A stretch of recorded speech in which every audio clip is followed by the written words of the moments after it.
1 Timotius 2 ayat 1-7. Pertama-tama, aku menasihatkan, naikkanlah permohonan, doa syafaat, dan ucapan syukur untuk semua orang, untuk raja-raja dan untuk semua pembesar, agar kita dapat hidup tenang dan tentram dalam segala kesalehan dan kehormatan. Itulah yang baik dan yang berkenan kepada Allah Juru Selamat kita, yang menghendaki supaya semua orang diselamatkan dan memperoleh pengetahuan akan kebenaran. Karena Allah itu Esa, dan Esa pula Dia yang menjadi pengantara antara Allah dan manusia, yaitu manusia Kristus Yesus, yang telah menyerahkan dirinya sebagai tebusan bagi semua manusia. Itu kesaksian pada waktu yang ditentukan. Untuk kesaksian itulah, aku telah ditetapkan sebagai pemberita dan rasul. Yang kukatakan ini benar, aku tidak berdusta, dan sebagai pengajar orang-orang bukan Yahudi dalam iman dan kebenaran. Sejak Allah menciptakan manusia yang pertama, manusia diberikan oleh Allah suatu kebebasan untuk berkehendak. Manusia memiliki daya untuk mengendalikan hasrat dan kemauannya sendiri. Dalam Kejadian 4 ayat 7 dikatakan bahwa manusia itu harus mampu mengendalikan hatinya. Ia harus berkuasa atas godaan dosa. Dari ayat ini kita mengetahui bahwa manusia memiliki kebebasan untuk mengendalikan hasratnya sendiri. Ia dapat memilih untuk hidup berdosa atau sebaliknya, untuk hidup setia kepada Allah. Demikianlah dunia ini dipenuhi dengan orang-orang yang setia kepada Allah dan juga orang-orang yang mendurhaka kepada Allah. Keadaan seperti ini akan terus terjadi sampai akhir zaman. Dalam Matius 13 ayat 28-30 dikatakan, gandum dan ilalang akan dibiarkan sampai hari penuaian. Dikatakan pula bahwa mencabut ilalang sebelum hari penuaian kemungkinan akan dapat merusak gandum. Namun setelah hari penuaian, gandum dan ilalang akan dipisahkan. Yesus menerangkan perumpamaannya bahwa gandum itu adalah orang-orang percaya, sedangkan ilalang tersebut adalah orang-orang yang mendurhaka kepada Allah.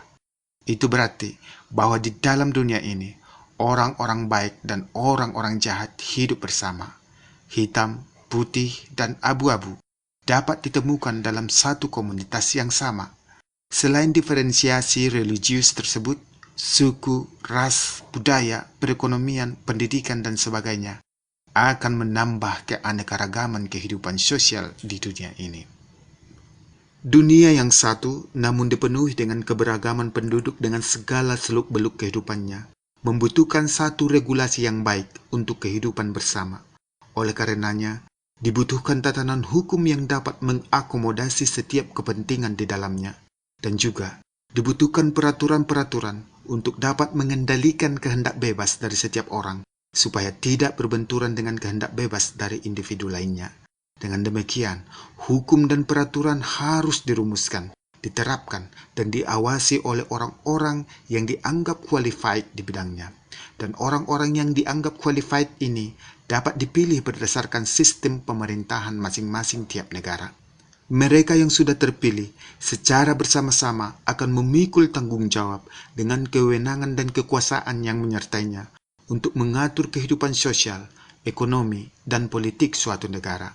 Dalam hal ini, pemerintah dapat disebut memiliki fungsi pelayanan, pengaturan, pembangunan, dan pemberdayaan atau empowerment. Berdasarkan fungsi dan keberadaan pemerintah ini, maka tidak mengherankan jika kemudian dalam Roma 13 kita menemukan nasihat untuk patuh dan tunduk kepada pemerintah.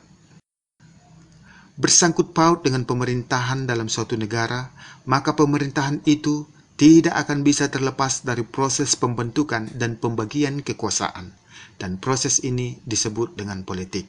Sebenarnya, banyak sekali definisi politik yang bisa kita temukan. Aristoteles menyebutkan bahwa politik adalah suatu usaha yang ditempuh oleh warga negara untuk mewujudkan kebaikan bersama. Sedangkan menurut Kamus Besar Bahasa Indonesia, pengertian politik adalah pengetahuan mengenai ketatanegaraan atau kenegaraan seperti sistem pemerintahan dan dasar pemerintahan. Dan dari semua definisi yang ada, semua mengandung makna yang positif. Walau demikian, sebagaimana kita ketahui, segala aspek kehidupan di dunia ini selalu saja dapat dipengaruhi oleh kejahatan. Maka keadaan dunia politik juga dapat terkontaminasi oleh hal-hal buruk. isu pembentukan dan pembagian kekuasaan dalam dunia politik akan sangat rentan memicu kontradiksi dalam masyarakat yang dapat berujung pada gangguan stabilitas nasional.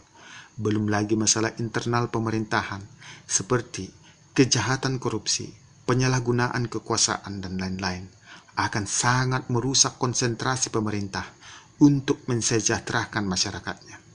Itulah sebabnya Paulus dalam suratnya kepada Timotius meminta orang-orang percaya untuk mendoakan para pemimpin negara atau pemerintah, karena walaupun pemerintahan itu adalah berasal dari Tuhan dan juga sebagai perwakilan Tuhan untuk mengatur masyarakat, namun fungsinya yang baik juga bisa terganggu oleh banyak hal dan akan berdampak pada masyarakat luas. Dalam surat Paulus kepada Timotius ini kita dapat melihat sebuah nasihat untuk mendoakan raja-raja dan para pembesar negeri. Paulus memberikan alasan yang sangat gamblang tentang perlunya mendoakan para pemimpin tersebut, yakni supaya mereka dapat hidup tenang dan tentram dalam segala kesalehan dan kehormatan. Nasihat ini tentu saja sangat masuk akal, mengingat sejarah Alkitab mencatat bahwa para pemimpin Israel dan Yehuda yang tidak bisa menjaga hukum dan ketetapan-ketetapan Allah akan menjerumuskan warganya pada kesengsaraan yang bertubi-tubi. Pada masa sekarang ini, ada beberapa contoh negara yang tercatat sebagai negara miskin akibat pemerintahan yang tidak becus dan keadaan politik yang tidak stabil. Misalnya, Guinea, Ethiopia, Gambia, Kongo, Liberia, Afrika Tengah, Burundi, dan lain-lain. Jika keadaan negara sudah menjadi miskin, otomatis kehidupan warganya juga akan menjadi sulit. Oleh karena itu, Paulus memberi nasihat kepada Timotius dan juga kepada kita semua yang hidup pada saat ini tentang perlunya mendoakan para pemimpin supaya mereka dapat menjaga stabilitas politik, sosial, ekonomi dari negara kita. Dengan demikian, kita akan menemukan rasa aman dan damai saat beribadah kepada Allah dan hidup dengan hormat.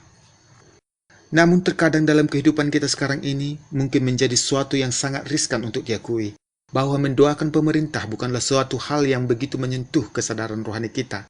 Kita dapat saja merasa bahwa mendoakan pemerintah adalah perkara yang terlalu besar bagi kita secara pribadi.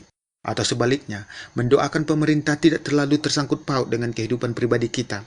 Kita merasa bahwa untuk mendoakan diri sendiri saja masih harus bergumul dengan penderitaan yang menindih, waktu yang mendesak, bahkan iman yang tertatih-tatih sampai pada masalah yang lebih serius seperti hilangnya semangat untuk berdoa. Mendoakan pemerintah rasanya menjadi sesuatu yang jauh dari jangkauan kebutuhan kita secara pribadi. Kalaupun kita pernah mendoakan atau turut mendoakan pemerintah, biasanya hal itu bisa terjadi dalam acara-acara resmi pemerintahan, dan kemungkinan doa tersebut adalah doa yang telah disusun dengan rapih, penuh estetika, yang kemudian dilantunkan dengan suara yang mengalun indah di gaung mikrofon. Namun doa tersebut belum tentu lahir dari hati kita yang terdalam, atau mengaminkannya dengan sungguh-sungguh, tetapi justru sebaliknya, doa tersebut dapat melambungkan angan kita melayang sampai jauh.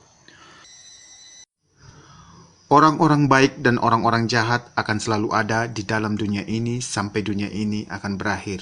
Juga di dalam pemerintahan dan dunia perpolitikan, orang-orang baik dan orang-orang jahat akan selalu ada. Namun alangkah malangnya nasib kita jika keberadaan orang-orang jahat jauh lebih banyak dibanding orang-orang baik dalam dunia perpolitikan dan pemerintahan kita.